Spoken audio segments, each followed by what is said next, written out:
हरे कृष्ण। तो once again सबका स्वागत है। तो आज का श्लोक इस प्रकार है। अतो भगवतो माया मायिनामपि मोहिनी यत् स्वयं चात्मवर्त्मात्मा न वेद किम उतापरे। अनुवाद। पूर्ण पुरुषोत्तम भगवान की आश्चर्यजनक शक्ति जादूगरों को भी मोहग्रस्त करने वाली है। यह निहित शक्ति आत्माराम भगवान तक को अज्ञात है, अतः अन्य के लिए यह निश्चय ही अज्ञात है। तो हम लोगों ने अब तक देखा कि इस जो अभी ये जो श्लोक है 39 श्लोक, ये सेकंड लास्ट श्लोक है इस चैप्टर का। तो कल इस चैप्टर को हम कंप्लीट कर रहे हैं। तो ये भगवान की असीम कृपा है हमारे ऊपर, और कृष्ण माता जी की भी हमारे ऊपर इतनी कृपा है कि हम धीरे धीरे एक एक श्लोक पढ़ते जा रहे हैं और भागवतम को अच्छी तरह से समझते जा रहे हैं। तो हम लोगों ने इस अध्याय में देखा कि भगवान ने किस प्रकार सभी जीवों के लिए कर्मेंद्रिय, ज्ञानेन्द्रिय तथा उनके विषय वस्तु को प्रदान किया है जीवों के लिए, जो सुविधा प्रदान करते हैं सब। तो इसके विषय में हम लोगों ने देखा। और यहाँ पे इस श्लोक में अभी मैत्रेय मुनि विदुर जी को समझा रहे कि भगवान किस प्रकार आश्चर्यजनक कार्य करते हैं। इसके विषय में थोड़ा थोड़ा उन्होंने बताया कि जीवों के लिए जो सुविधा प्रदान कर रहे हैं, कर्मेंद्रिय, ज्ञानेन्द्रिय या जो सूक्ष्म तत्व है उसको सब क्रिएट कर रहे हैं भगवान। विश्व रूप की सृष्टि हो रही है यहाँ पे। और उन्होंने अपने शरीर के अलग अलग विभाग से अलग अलग जो 4 वर्ण है उनका भी विभाजन कैसे किया और किस कारण किया और उनका सबका क्या उद्देश्य है, कि वो सब यहाँ पे मैत्रेय मुनि विदुर जी को समझा रहे हैं। और इस श्लोक में अभी भगवान की आश्चर्यजनक शक्ति का बारे में विदुर जी को बता रहे हैं मैत्रेय मुनि। तो इसको हम समझने का यहाँ पे प्रयास करते हैं। और इस समझ आने में प्रयास में अगर कोई त्रुटि होती है, गलती होती है, तो प्लीज आप मुझे क्षमा कर दीजिएगा। तो यहाँ पे पूर्ण पुरुषोत्तम भगवान की आश्चर्यजनक शक्ति। तो हम इस आश्चर्यजनक शक्ति के विषय में थोड़ा चर्चा करेंगे यहाँ पे। तो सबसे पहले आश्चर्यजनक शक्ति यह है कि भगवान अपने आप को कारणदक्षाई के रूप में प्रकट करते हैं। और वहां पे भगवान अपने श्वास तथा निश्वास से अनेक अनेक ब्रह्मांड को निर्माण करते हैं। केवल श्वास से ही निर्माण नहीं होता है, तो उनके रोमकूप से, भगवान के रोमकूप से अनेक अनेक ब्रह्मांड की निर्माण होती है। आगे जो ब्रह्मांड निर्माण हुए हैं उसमें भगवान अपने अलग एक अंश को विस्तारित करते हैं जो गर्भोदकशाही विष्णु होते हैं। और वो जो ब्रह्मांड निर्माण हो चुके हैं बुलबुले के स्वरूप में, हर ब्रह्मांड में गर्भोदकशाही विष्णु प्रवेश कर जाते हैं। और वो गर्भोदकशाही विष्णु के साथ में कौन होता है? लक्ष्मी माता होती है, जो उनकी सेवा, चरण कमल की सेवा करती होती है। और वहां पे एक सबसे बड़ी आश्चर्यजनक बात यह है कि इसके ऊपर मतलब कोई तोड़ ही नहीं है, कोई सोच ही नहीं सकता कि वहां पे स्वयं लक्ष्मी माता वहां पे उपस्थित होते हुए भी भगवान अपनी केवल इच्छा मात्र से अपने नाभि से एक कमल उत्पन्न करते हैं और उस कमल में ब्रह्मा जी का जन्म होता है। और वो बस इतना बड़ा होता है कि जो कमल के ऊपर ब्रह्मा जी तो साथ होते ही है, और साथ ही साथ अनेक अनेक जीवों भी वहां पे सूक्ष्म रूप में उपस्थित होते हैं। और वो जो कमल का नाल है, जो नाभि से लेके कमल फूल तक जो नाल होता है, वो नाल इतना बड़ा है कि ये जो भौतिक जगत का प्राकट्य है, जिसको हम 14 भुवन बोलते हैं, वो सारे 14 भुवन उस नाल में स्थित होते हैं। तो हम समझ सकते हैं कि ये कितनी आश्चर्यजनक बात है कि केवल एक कमल नाल, हम भौतिक जगत में देखते हैं फूल होता है, फूल का नाल होता है, तो फूल इतना होता है। तो हम सोच सकते हैं, जैसे कल चतुर्ग्र प्रिया माता जी ने बताया कि वो फूल इतना बड़ा है कि वहां पे स्वयं ब्रह्मा जी बैठ सकते हैं आराम से, और सारे ब्रह्मांड वहां पे उपस्थित हो सकता है। तो ये सबसे बड़ी आश्चर्यजनक बात है। और नेक्स्ट बात क्या है कि ये जो अभी ब्रह्मा जी ने वहां पे भगवान ब्रह्मा जी को ज्ञान प्रदान करते हैं तप के द्वारा।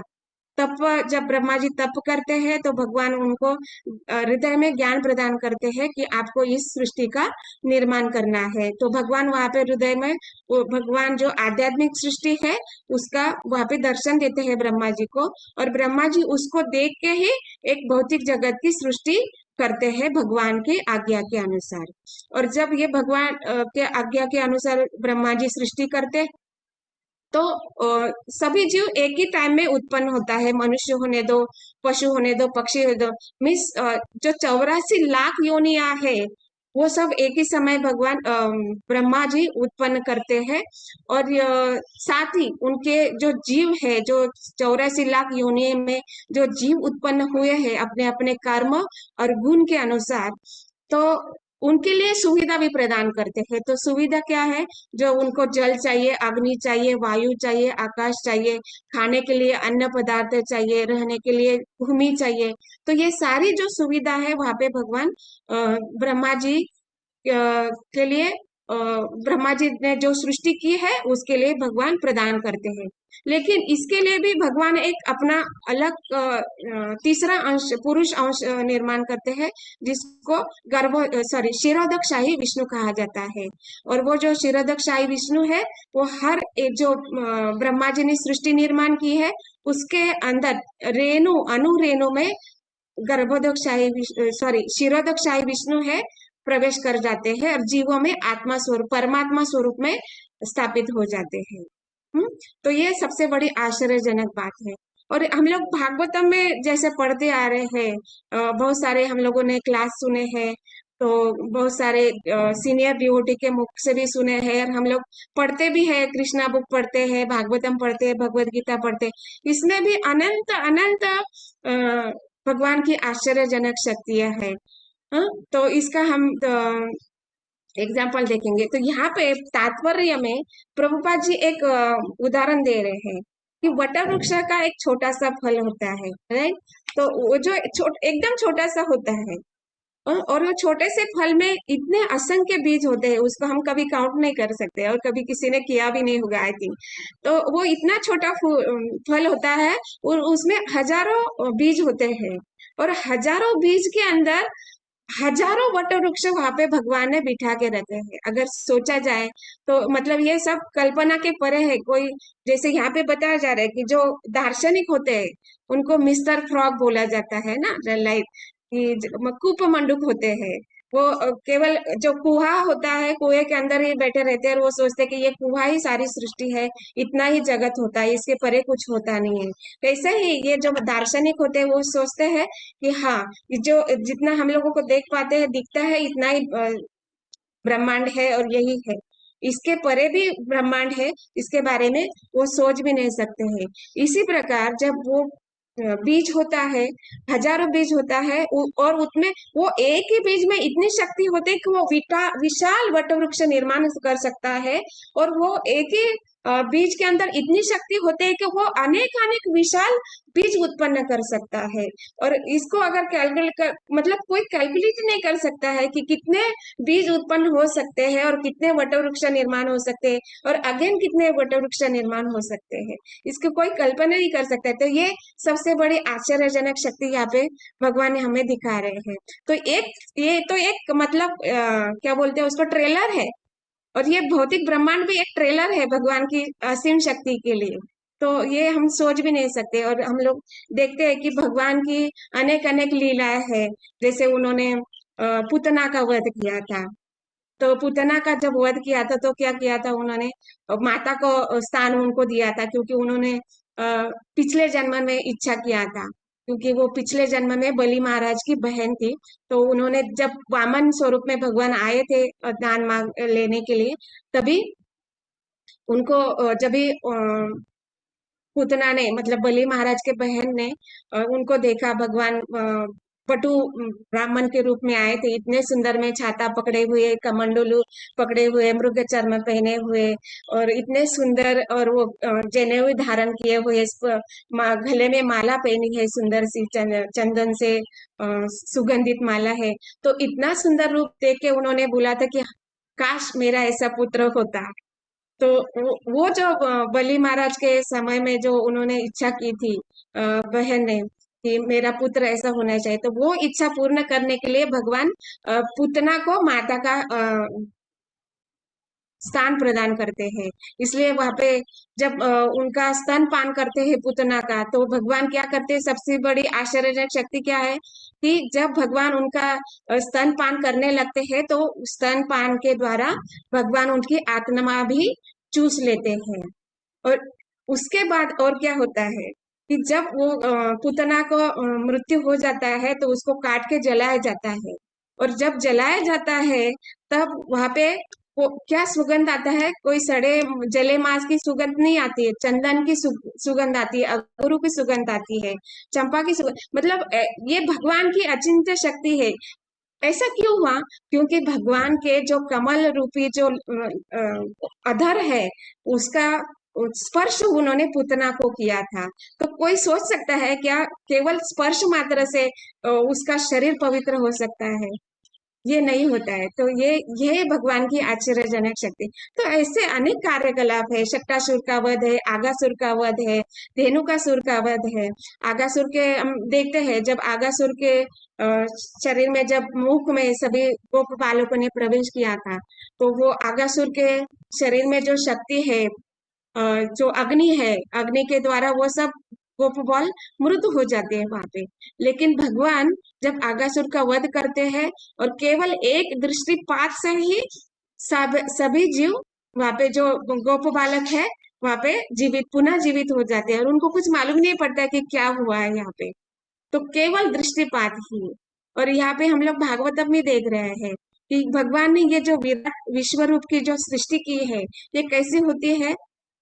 एक तो ब्रह्मा ने जो प्रकृति निर्माण की है, तो ये यहाँ पे तीन चीजों का बताया जाता है। किसको याद है? माता जी ने हमें बहुत अच्छे तरह से समझाया था कि तीन वस्तु निहित होती है यहाँ पे, जिसके कारण जो ब्रह्मांड की सृष्टि होती है। Eternal time, यस माता eternal energy, and the glance of the Lord. Yes माता जी। तो यहाँ पे टाइम तो हमेशा रहता है, और ब्रह्मा जी ने सारी सृष्टि निर्माण की है, लेकिन उसमें कोई हलचल नहीं है, कोई कार्य नहीं हो रहा है, ना बढ़ रहा है, ना घट रहा है, ना हलचल हो रही है। तो जब भगवान इसके ऊपर दृष्टिपात करते हैं, तो ये सारे भौतिक ब्रह्मांड जो है कार्यान्वित होता है, वो उसमें क्रियाएं, प्रतिक्रियाएं उत्पन्न होने लगती है। तो ये भी सबसे बड़े आश्चर्यजनक बात है। और यहाँ पे हम लोग देखते हैं कि जो बताया गया है कि ऐसे तो भगवान के जो शक्तियां है ना, ये अनगिनत है, हम किसको काउंट नहीं कर सकते। यहाँ पे मतलब जो अनंत शेष है, जो हजारों उनके फन है, वो भी सोच रहे हैं कि मैं कैसे भगवान का गुणगान पूरा करूं, क्योंकि हजारे मुख होने के बाद भी मैं भगवान की जो असीम शक्ति है, असीम गुणगान है, लीला है, उसको मैं समझ नहीं पा रहा हूँ। और पिछले श्लोक में जैसे शत्रुघ्न प्रिया माता जी ने हमें समझाया कि ब्रह्मा जी जब पहले पहले जो जीव है, उन्होंने हजार दिव्य वर्षों तक तपस्या की, तभी उनको ज्ञान प्राप्त हुआ। तो और इतने पर भी उन्होंने बोला कि 1000 दैवी वर्षों तक कठिन ध्यान किया, फिर भी उन्होंने कहा कि भगवान की महिमा अचिंत्य है। तो अचिंत्य मतलब कोई सोच भी नहीं सकता, इतनी अचिंत्य है। तो सबसे लाइव एग्जाम्पल हम लोग देख रहे हैं अभी, जब जैसे हम लोगों ने अभी अभी जगन्नाथ रथ यात्रा देखी है, तो भगवान यहाँ पे क्या कर रहे हैं कि आंखों से चलते हैं, भगवान आंखों से प्रसाद ग्रहण करते हैं, और सभी कार्य होते हैं भगवान के आंखों द्वारा होते हैं। तो अचिन्त्य अचिंत्य शक्ति का अर्थ क्या होता है कि हमारी जैसे हमारी अनेक अनेक इंद्रियां है, और हमारी इंद्रिया कैसे है, सीमित है। किस प्रकार सीमित है? तो जो एक ही इंद्रिया एक ही कार्य कर सकती है। जैसे हाथ है, तो हाथ केवल लिखने का, खाने का, या जो भी कार्य है वो कर सकते हैं। पैर चलने का कार्य करते हैं। लेकिन भगवान की सीमा कैसे, भगवान की जो इंद्रिया है वो असीमित है, उसके लिए कोई सीमा नहीं है। मतलब भगवान पैर से भी खा सकते हैं, पैर से भी देख सकते हैं, जिस प्रकार भगवान आंखों से खा सकते हैं, आंखों से चल सकते हैं। तो भगवान की जो भी सारी इंद्रिया है, तो एक ही इंद्रिया सारे काम कर सकते हैं, और हमारी क्या है, एक ही इंद्रिया केवल एक ही काम कर सकते हैं। इसको यहाँ पे कहा जाता है कि अचिंत्य शक्ति। तो हम देखते हैं कि भगवान ने इतना भगवान ब्रह्मा जी ने इतना दैवी वर्ष तक तपस्या करने पर भगवान की अचिंत्य शक्ति को नहीं समझ सकते। तो हम यहाँ पे इसलिए मैत्रेय मुनि यहाँ पे विदुर जी को बोल रहे हैं कि भगवान की इतनी अचिंत्य शक्ति है, जब स्वयं ब्रह्मा जी दिव्य वर्ष तक तपस्या करने पर नहीं समझ सके, अनंत शेष जो है हजारों खन होने पर भी इतनी भगवान की अचिंत्य शक्ति को नहीं समझ सकते, तो हमारा ये छोटा सा मस्तिष्क जो कलयुग में जन्मा है, जो मंद बुद्धि है, हतभागी है, अल्पायुषी है, वो क्या समझ सकता है? कोई समझ सकता है क्या? नहीं समझ सकता है। लेकिन यहाँ पे बताया जा रहा है कि जो भगवत भक्त होते हैं ना, जो भगवान के गुरु के मार्गदर्शन में भक्ति करना चाहते हैं या प्रयास कर रहे हैं, और भगवान चैतन्य महाप्रभु के संकीर्तन आंदोलन में लगे हैं, और हरिनाम का नियमित जप कर रहे हैं, आजा विग्रह की सेवा कर रहे हैं, धाम में जाके दर्शन कर रहे हैं, तो उनका थोड़ा थोड़ा ज्ञान होता है कि थोड़ा वो भगवान को जान सकते हैं। तो ये भगवान की अचिंत्य शक्ति है। और यहाँ पे बताया गया है कि जादूगर, हम्म, तो जादूगर क्या होता है? जो हम लोग बचपन में भी, मतलब अभी भी बहुत सारे जादूगर देखते हैं।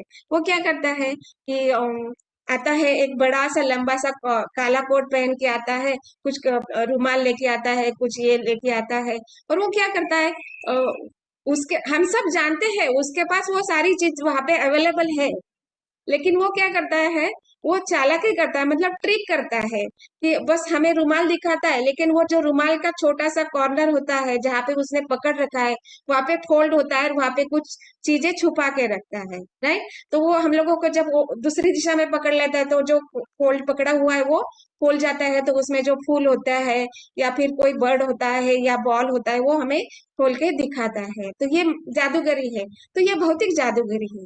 लेकिन यहाँ पे सबसे बड़ी जादूगर है कौन है? ब्रह्मा जी है। ये अनेक अनेक सृष्टि का निर्माण कर रहे हैं, और ब्रह्मा जी को बुद्धि देने वाले कौन है? भगवान ही है। तो ये जादूगरी ऐसी है, और ये भगवान की जो आश्चर्यजनक शक्ति है, कहा जाता है कि ये भगवान की जो अचिंत्य शक्ति है, आश्चर्यजनक शक्ति है ना, इसको अगर इस ब्रह्मांड में जितना भी समुद्र का पानी है, और आकाश का पेपर बनाया जाए और समुद्र का पानी को स्याही बनाया जाए, फिर भी भगवान की शक्ति को हम लिख नहीं पाएंगे। तो ये भगवान की अचिंत्य शक्ति यहाँ पे बताया जा रहा है।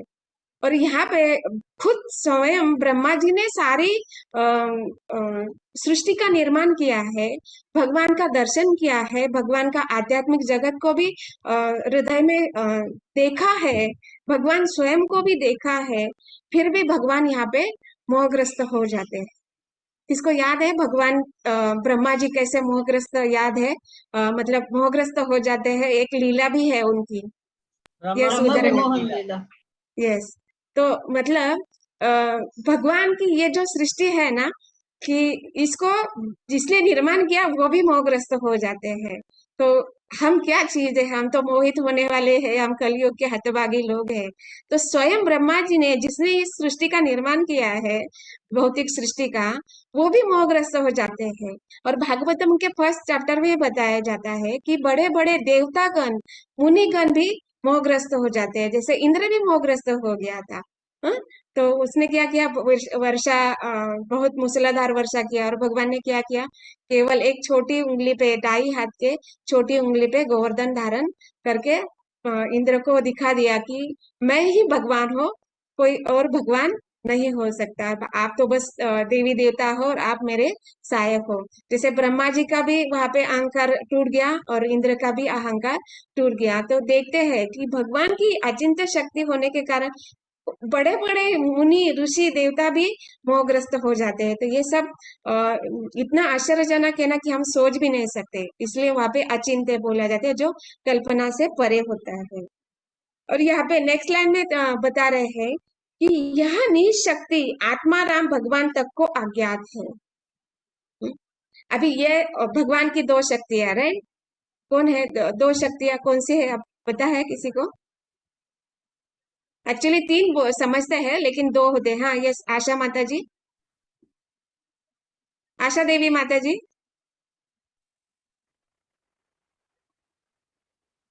अंतरंगा शक्ती आणि बहिरंगा शक्ती. यस माता जी। अंतरंगा शक्ती आणि बहिरंगा शक्ती. यस, थैंक यू माता जी। तो अंतरंगा शक्ति और बहिरंगा शक्ति, एक्चुअली देखा जाए तो ये तटस्थ का शक्ति है ही नहीं, लेकिन जो जीव यहाँ पे उत्पन्न होते हैं, तो जो मार्जिन होता है ना, अंतरंगा शक्ति और बहिरंगा शक्ति के जो मार्जिनल लाइन है, वहां पे स्थित होने के कारण वो तटस्थ होता है।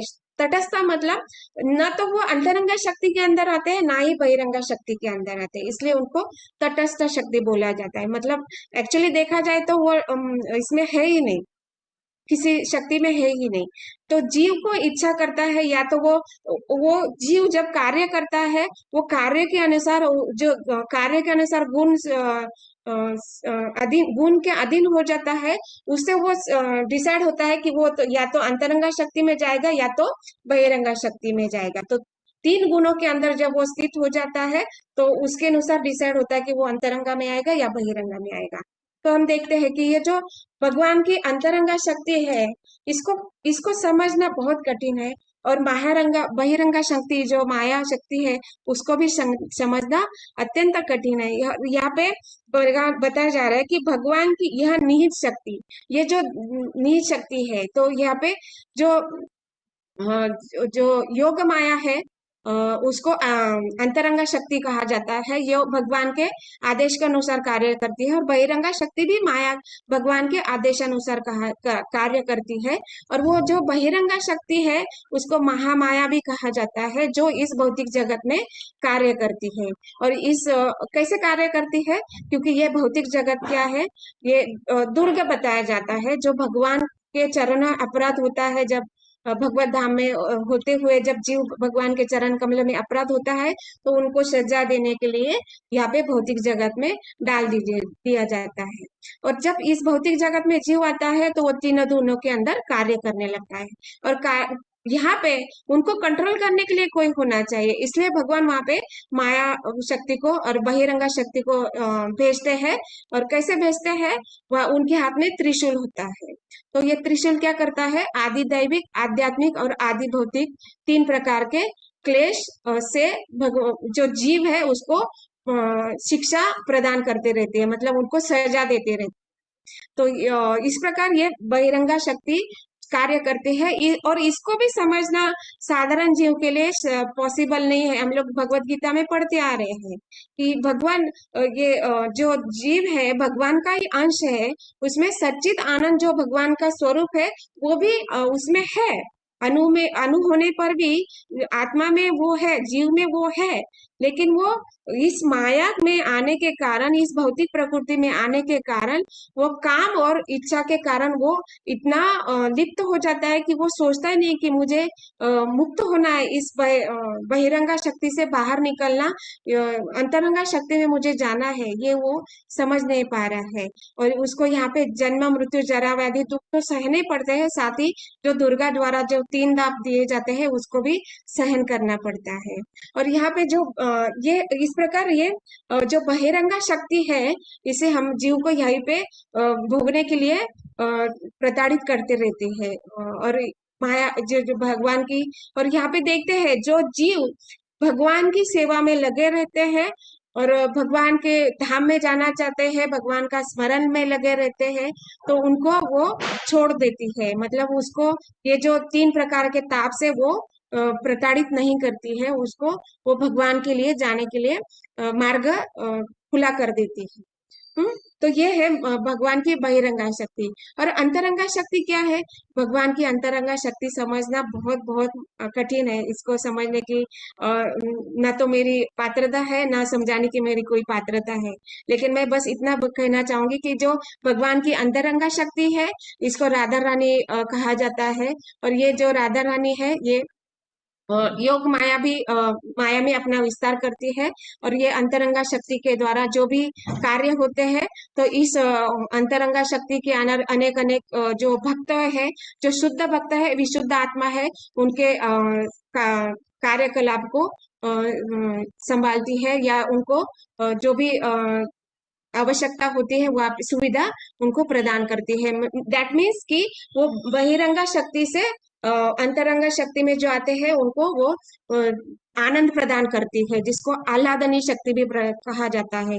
भगवान को आनंद प्रदान करती है, और जो शुद्ध भक्त है उनके अनेक अनेक कार्यकलाप के द्वारा जो भगवान को आनंद करने में प्रयास करने में यहाँ पे सहकार्य करते रहते हैं। तो यहाँ पे बताया जाए कि भगवान आत्माराम है। भगवान को आत्माराम मतलब क्या कि स्वयं में ही वो संतुष्ट है। तो भगवान को किसी चीज की आवश्यकता नहीं है, ना तो किसी बहिरंगा शक्ति की आवश्यकता है, ना अंतरंगा शक्ति की आवश्यकता है, और ना ही किसी जीव की आवश्यकता है। वो अपने आप में ही संतुष्ट होते हैं। तो जैसे हम लोगों ने देखा कि भगवान ने स्वयं ब्रह्मा जी को उत्पन्न किया, वहां पे स्वयं लक्ष्मी माता वहां पे उपस्थित है, फिर भी उनको वहां पे माता लक्ष्मी की जरूरत नहीं पड़ी। केवल इच्छा मात्र से उनके कमल नाभि से कमल उत्पन्न हुआ और ब्रह्मा जी का जन्म हुआ है। तो ये इसलिए भगवान को कहा जाता है कि आत्माराम है। उसको उनको किसी भी चीज की आवश्यकता नहीं है, केवल वो भगवान जीवों का प्रेम के भाव के भुकेले होते हैं। तो यहाँ पे आत्माराम भगवान क्या है कि हम देखते हैं कि द्वारका में एक उदाहरण आता है कि जब भगवान हम देखते हैं कि भगवान क्या करते हैं, जब विवाह होता है तो अपने आप में, जैसे ब्रह्म विमोहन लीला में क्या किया था उन्होंने, भगवान ने अपने आप को बछड़ों में, गैयों में और सभी ग्वाल बालों में रूपांतरित किया था। तो वो भी इतना मतलब माइन्यूट डिटेल में उन्होंने अपने आप को रूपांतरित किया था। कैसे, कोई किसी का बछड़ा जो गाय जो सफेद कलर का है तो सफेद कलर में, या जो जिसका ब्लैक है, ब्राउन है, और जो छोटा है छोटा ही ग्वाल बने, जिसका पतला है वो पतला ही ग्वाल बन गया। मतलब किसी को, यहाँ माता पिता को भी नहीं समझ में आ रहा कि ये क्या हो रहा था, कि ये स्वयं भगवान है, ये कोई जान नहीं पा। यहाँ तक भगवान के जो निकट अंश जो है ब्रह्म, जो भगवान बलराम, उनको भी नहीं मालूम पड़ा था कि ये क्या हो रहा था करके। तो ये भगवान की जो आश्चर्यजनक शक्ति है। ऐसे ही द्वारका में भी जब उन्होंने 16,000 पत्नियों के साथ जो विवाह किया था, तो एक ही समय में उन्होंने अपने आप को इतने अंश में विस्तारित किया था। और वहां पे सभी रानियों के साथ जब विवाह किया, तो जिस जिस अंग काटी के जो राजकुमारी है, उसके अनुरूप भगवान ने स्वयं को रूपांतरित किया था। मतलब कोई मोटी है तो मोटे बन गए भगवान, कोई पतले है तो पतले, कोई नाटी है तो नाटी, या कोई ऊंचे है, लंबी है तो लंबी। तो इस प्रकार हम देखते हैं कि ये भगवान की कैसी अचिंत्य शक्ति, इसको हम कोई सोच भी नहीं सकता ना कि तो मुझे तो लगता है कि मतलब जो भगवान को नहीं जानते, या जो भगवत गीता को आधा अधूरा जानते हैं, उनको कभी मालूम ही नहीं हो सकता कि ये भगवान की ऐसी भी लीला हो सकती है, या भगवान ने अपने आप को इतनी तरह से रूपांतरित किया था। और ये भगवान का सौंदर्य कैसा है, हजारों हजारों कांधर पर जब कामदेव है, जब एक सामने उपस्थित होने पर भी उनको भी मोहने वाले हैं। तो उनके सामने वो सभी कामदेव फीके पड़ जाते, इतना भगवान का सौंदर्य है। तो ये सौंदर्य भी भगवान की अचिंत्य शक्ति है। और इसलिए बोला जाता है कि भगवान कौन है, मदन मोहन मोहिनी। तो भगवान क्या है, मदन को, जो कामदेव रूपी कामदेव होते हैं उनको मदन कहा जाता है, और उनको भी मोहित करने वाले हैं। और जो मदन मोहन के द्वारा आकर्षित होते होते हैं, ऐसे है भगवान राधा रानी के प्रति आकर्षित होने वाले हैं। तो इसलिए भगवान को मदन मोहन मोहिनी कहा जाता है। और ये मदन मोहन मोहिनी जब द्वारका में वास कर रहे हैं, वहां पे राज्य कारभार, राजा बन के रह रहे, ऐश्वर्य का विलास का जो भोग कर रहे हैं, वहां पे राज्य कारभार कर रहे हैं। वहां पे 16,108 पत्नी के साथ सभी कार्य कर रहे हैं। तो हम लोग वहां पे देखते हैं, एक प्रसंग आता है कि जब भगवान महल में से ऐसे चलते रहते हैं, तो एक पिलर होता है, तो हम लोगों को मालूम है सबको कि भगवान का जो धाम है वो कैसा है, चिंतामणि धाम है। वो सब पारसमणि से पारस पत्थर से वो बना हुआ महल है। वहां पे जो अनेक अनेक रत्नों से बना हुआ वो महल है, सोने चांदी से बने हुए सारी वस्तुएं वहां पे उपस्थित है। तो हम देखते हैं कि वो जो पिलर है वो पिलर में जब भगवान चलते रहते वो पिलर में उनको कुछ शैडो दिखता है। शैडो मीन्स वो प्रतिबिंब, शैडो नहीं बोल सकते, वो प्रतिबिंब दिखता है उनको, मीन्स रिफ्लेक्शन वहां पे दिखता है। तो भगवान सोचने लगते हैं कि ये कौन है इतना सुंदर व्यक्ति। तो मतलब वहां पे भगवान उनके प्रति आकर्षित हो जाते हैं, सोचने लगते हैं कि कौन है। लेकिन बाद में उनको मालूम पड़ता है कि ये मैं कोई और नहीं है, ये मैं स्वयं हूँ। तो हम सोच सकते हैं कि ये भगवान भी अपने आप को कितना मतलब स्वयं को जानते नहीं कि मैं कितना सुंदर हूँ। जब उनको वो रिफ्लेक्शन वहां पे पिलर में दिखता है तब वो देखते हैं कि मैं कितना सुंदर है। ऐसा ही एक उदाहरण इसमें भी है। मतलब जब भगवान माखन खाते हैं तो उन वहां पे भी वो एक मटका ये पॉट रखा है, उसमें भी भगवान वहां पे उनको अपने आप को देखते हैं, और उस जो चित्र वहां पे उनको दिखाई दे रहा है, रिफ्लेक्शन दिखाई दे रहा है, उसको भी वो माखन वहां पे खिलाते हैं। तो ये भगवान की ये अचिंत्य शक्ति है। इसलिए बोला जाता है कि भगवान आत्माराम होने पर भी वो अपनी शक्ति से अज्ञात है। और सबसे और एक एग्जाम्पल है इस कलयुग के लिए कि जब भगवान ने देखा कि ऐसा क्या मुझ में ऐसी क्या विशेषता है जो सभी सबसे सबसे उच्च कोटि के जो मेरी भक्त है राधा रानी। राधा रानी कौन है? भगवान की सबसे उच्च कोटि की भक्त है, उसका कोई कंपैरिजन नहीं हो सकता है राधा रानी के बारे में।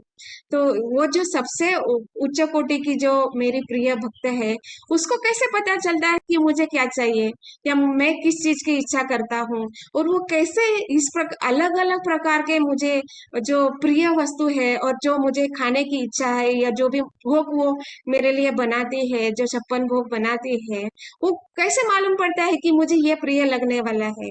तो ये भगवान को सोच में पड़ जाते हैं कि ये तो मेरी ही विस्तार है, मेरी ही अंतरंगा शक्ति है, लेकिन इसको कैसे मालूम पड़ता है। तो ये देखने के लिए भगवान क्या करते हैं, अपने आप को इस कलयुग में चैतन्य महाप्रभु के रूप में अवतरित करते हैं। तो कैसे, मतलब वहां पे देखा जाता है कि ये राधा रानी का भाव लेके आते हैं, और जो उनका कॉम्प्लेक्शन है वो राधा रानी के तप्त कांचन जो स्वरूप है, इसलिए भगवान को बोला जाता है कि गौरांग। अंग मतलब शरीर, जो बाहर का शरीर है, और गौर, गौर वर्ण ऐसे मतलब गोरा वर्ण। और इसका शास्त्र में बताया जाता है कि जो पिघले हुए सोने का जो स्वरूप होता है, जो रंग होता है, वो रंग भगवान यहाँ पे स्वीकार करते हैं। और शास्त्र में भी बताया जाता है कि भगवान इस रूप में अवतरित होते हैं। और यहाँ पे राधा रानी का भाव लेके आते हैं कि कैसे राधा रानी, मतलब भक्त का क्या भाव होता है कि वो भक्त जान जाते हैं कि भगवान की क्या इच्छा है और भगवान क्या चाहते हैं और भगवान कौन सी लीला करना चाहती है। जैसे वृंदा देवी है, वो क्या करती है कि कौन सा फूल भगवान के माला में चढ़ेगा, कौन सा फूल भगवान के मुकुट में लगेगा, कौन सा फूल बाजूबंद बनेगा, कौन सा फूल का माला ऐसा होगा जो उनका कमरबंद बनेगा, और भगवान कौन से फूल में जो झूले में झूलने वाले हैं वो झूले में कौन से फूल लगेंगे, वहां पे कौन सी लताएं लगेगी, और कौन सा मखमल का कपड़ा वहां पे बिछाया जाएगा, और भगवान के बांसुरी में कौन सा मोरपंख लगेगा, उनके मुकुट में कौन सा मोरपंख लगेगा, या जो मोतिया की माला है वो किस प्रकार की होनी चाहिए, ये सारा वृंदा देवी कार्य करती थी। तो ये जो भगवान है ना, वो देखना चाहती थी कि ये भक्त है, कैसे जान पाते हैं कि मुझे क्या इच्छा है और ये सब कार्य कैसे होते, ये भाव देखना चाहते हैं। मतलब या इसका अर्थ क्या होता है कि भगवान द्वारा ही सारे ये कार्य हो रहे हैं, सारी सृष्टि की भगवान ही निर्माण कर रहे हैं, उनकी शक्ति जो अंतरंगा शक्ति है वही सारे करने वाले हैं और उनसे ही निर्मित है। फिर भी भगवान को मालूम नहीं है कि वो कैसे कर रहे हैं कार्य। और ये देखने के लिए भगवान अब भक्त के रूप में आते हैं। मतलब यहाँ पे जब चैतन्य महाप्रभु के रूप में अवतरण लेते हैं, तो वो क्या बनते हैं, वहां पे भगवान के रूप में नहीं आते, वो वहां पे क्या आते हैं, भक्त के रूप में आते हैं। और ये भक्त के रूप में आने के कारण कोई जान नहीं सकता कि ये स्वयं भगवान है, केवल जो उनके भक्त है वही जान पाते हैं कि ये भगवान ही है, भक्त के स्वरूप में भगवान है। और हम सब जानते हैं, हम लोगों ने सुना है कि जब चैतन्य महाप्रभु अ, जगन्नाथपुरी में जाते हैं, जगन्नाथपुरी में जाते हैं, जैसे वहां पे प्रवेश करते हैं, जब वो मंदिर में लगा हुआ जो फ्लैग है और जो चक्र है, सुदर्शन चक्र लगा हुआ है, उसको देख के ही भगवान वहां पे मूर्छित हो जाते हैं। हम्म, और फिर जब अंदर जाते हैं गर्भगृह में, देखते हैं तो भगवान पूर्ण तरह से अंदर गर्भगृह तक नहीं जाते हैं। भगवान वहां पे जो सिंहद्वार है वहीं पे खड़े होते हैं, और वहां पे एक पिलर है, वहां पे उनको पकड़ के खड़े हो जाते हैं। तो वहां पे हम देखते हैं कि भगवान का वहां पे हाथों के उंगलियों के वहां पे निशान है जगन्नाथपुरी में।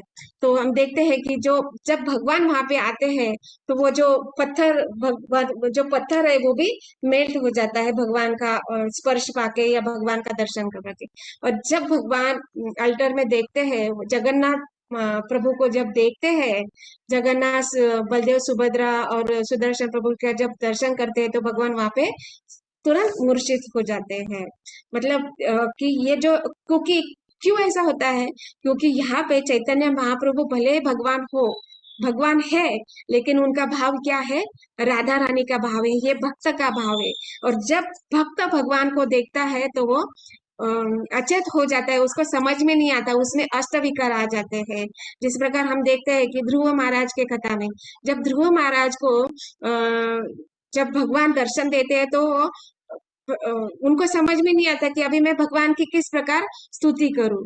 तो इसलिए इसी प्रकार हम देखते हैं कि भगवान जब चैतन्य महाप्रभु के रूप में जब जगन्नाथ प्रभु का जब दर्शन करते हैं तो भगवान मूर्छित हो जाते हैं, उनको समझ में नहीं आता कि मुझे क्या करना है। और वो वहां पे उनका अष्टविकार वहां पे दिखाई देने लगते हैं। मतलब उनके आंखों में से आंसू आने लगता है, कंपन होने लगता है, पसीना छूटने लगता है। तो ये जो अष्टविकार है वहां पे उनमें दिखने लगते हैं।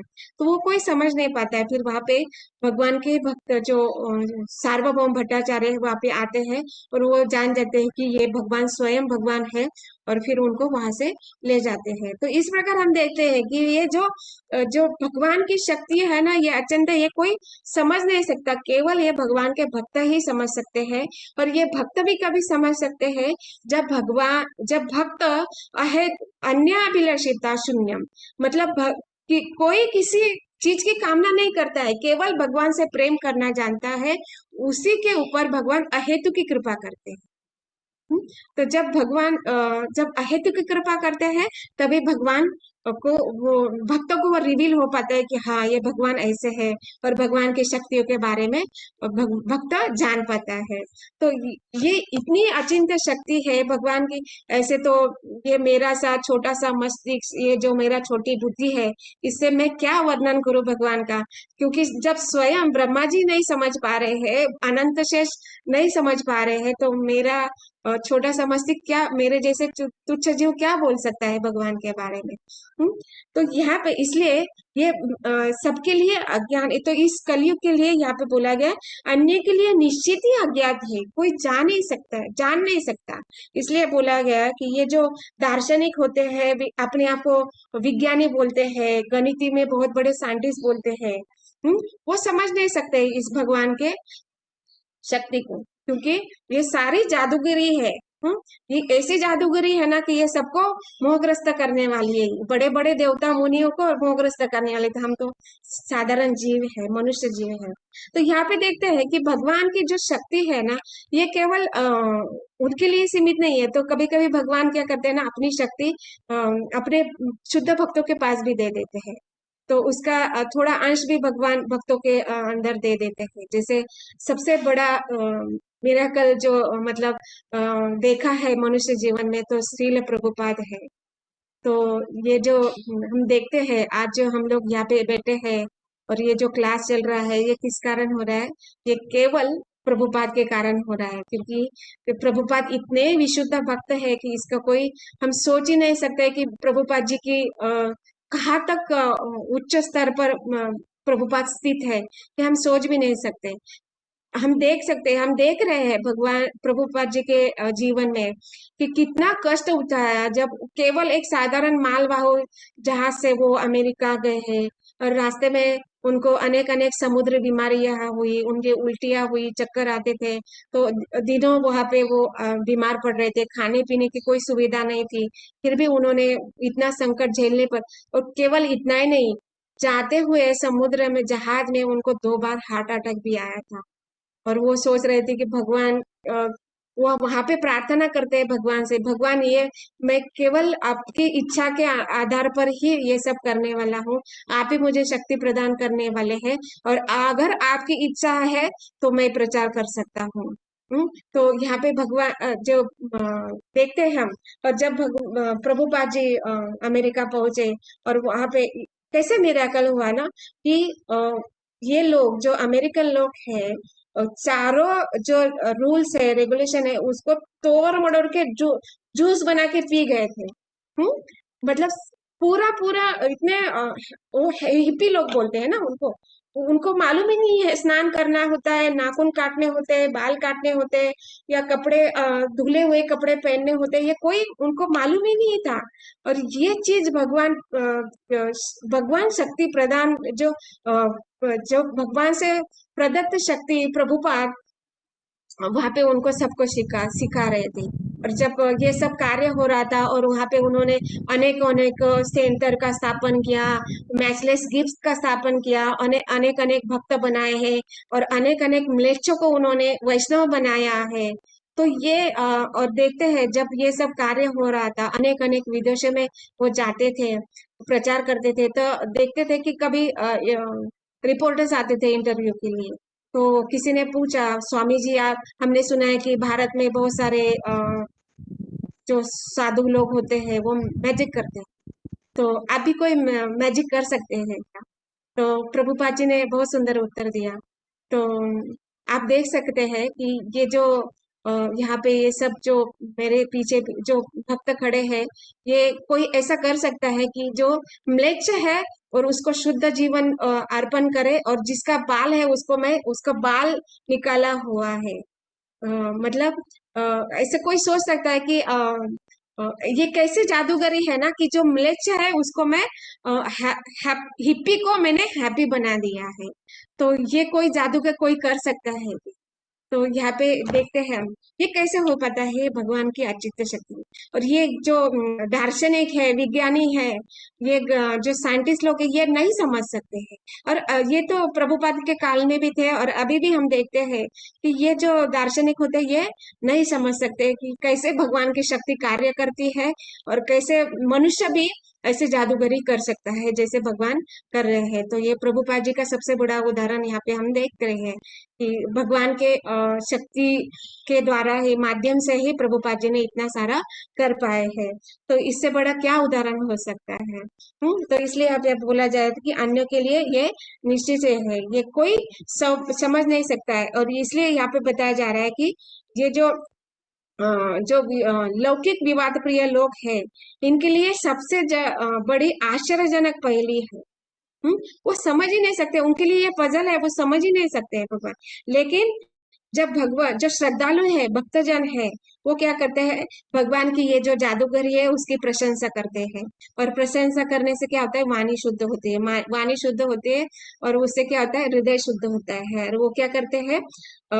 हर वक्त जो भगवान के भक्त है, खाते पीते सोते काम करते, जो भी कार्य करते हैं, हर वक्त मतलब 24/7 भगवान को, ये जो भगवान की जो जादूगरी है उसका स्मरण करते हैं। क्योंकि हम लोगों ने सुना है कि भगवान लीलाएं क्यों करते हैं? जिससे भक्त क्या करे? उसकी चर्चा करे। मत चित्ता मदगत प्राणा बोधयंत परस्परम। मतलब ये जो शुद्ध भक्त वाले शुद्ध हृदय वाले जो भक्त है, मेरी ही चर्चा करते हैं, मेरे ही विषय में गुणगान करते रहते हैं। और ये गुणगान जब हम अपने कानों द्वारा स्वीकार करते हैं, तो ये क्या करता है? हमारे हृदय में स्थापित हो जाता है, और हृदय इससे क्या होता है? धीरे धीरे शुद्ध होने लगता है। तो इस प्रकार जब हृदय शुद्ध होने लगता है तो हम क्या करते हैं, हृदय शुद्ध होने के कारण हम भी भगवान के बारे में सुनना चाहते हैं। भगवान के गुण, लीला, रूप, माधुरी जो भी है वो सारा का सारा हम श्रवण करने का प्रयत्न करते हैं और भक्तों का संग करना चाहते हैं। और इससे क्या होता है, इससे सबसे बड़ी चीज ये हो जाती है कि हम इस माया जो बहिरंगा रूपी जो माया देवी है उसके चंगुल से छूट के हम क्या कर जाते हैं, अंतरंगा शक्ति में प्रवेश कर जाते हैं। और वहां पे क्या है, अंतरंगा शक्ति में सच्चिदानंद, केवल आनंद ही, आनंद कंद, केवल आनंद, केवल यही है। तो इसलिए यहाँ पे बताया जाता है कि ये हमें भगवान की जो अचिंत्य शक्ति है, भगवान की लीला है, गुण है, रूप है, इसका हमें गुणगान करना चाहिए और या सुनना चाहिए, इसका श्रवण करना चाहिए।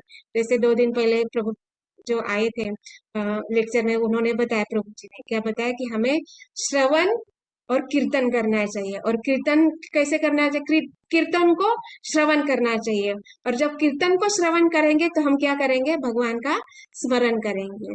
तो ये बहुत बड़ी बात उन्होंने वहां पे बताई है और हम यहाँ पे वही करने जा रहे हैं। माता जी की कृपा है कि हमें यहाँ पे इतनी सुविधा दी है कि हम घर बैठे बैठे श्रवण कर पा रहे हैं। तो ये श्रवण करना बहुत जरूरी है। तो इसके हम देख रहे हैं कि इससे क्या होगा ना, जब श्रवण करेगा तो ये जीवन तो हमारा सार्थक होने ही वाला है। ये जीवन सार्थक होने, और इसमें अगर हमारा अधूरा जीवन होता है तो हमें अगला जीवन मनुष्य का ही मिलेगा। और हम ऐसे घर में जन्म मिलेगा कि जहाँ से जन्म से ही हमें भक्ति मिलने वाली है और जन्म से हमें प्रसाद मिलने वाला है। और भगवत गीता में ये भगवान बता रहे हैं, वचन दे रहे भगवान कि आपका अगला जन्म ऐसे धनवान कुल में, वैश्य घर में जन्म मिलेगा कि जहाँ पे आपको भगवान का भक्ति, भगवान का भोग और भगवान का दर्शन बचपन से, जन्म से मिलने वाला है। तो ये इसलिए यहाँ पे देखे जाते कि भगवान के जो कार्यकलाप है इसका हमें जरूर श्रवण करना चाहिए, कीर्तन करना चाहिए और इससे हम भगवान का स्मरण करना चाहिए। तो यहाँ पे दार्शनिक के, उनको जो मिस्टर फ्रॉग है उनके बारे में यहाँ पे बताया जा रहा है कि वो इसमें जो भगवान के कार्यकलाप है, गुण है, लीला, इसके बारे में वो सोच भी नहीं सकते हैं। तो इस प्रकार हम देखते हैं कि ये सारे भगवान की जो आश्चर्यजनक शक्ति है, ये सारे देवी देवता को भी मोहित करने वाले हैं और जो दार्शनिक है, चिंतन है, मनोवैज्ञानिक है, उनको भी मोहग्रस्त करने वाले। यहाँ पे मैं रुकना चाहूंगी। Thank you very much. और मैंने कुछ गलत बोल दिया है तो क्षमा कर लीजिए। हरे कृष्ण। ग्रंथराज श्रीमद् भागवतम की जय। श्रील प्रभुपाद की जय। श्री श्री राधा श्याम सुंदर भगवान की जय। सब भक्तों की जय। हरे कृष्ण।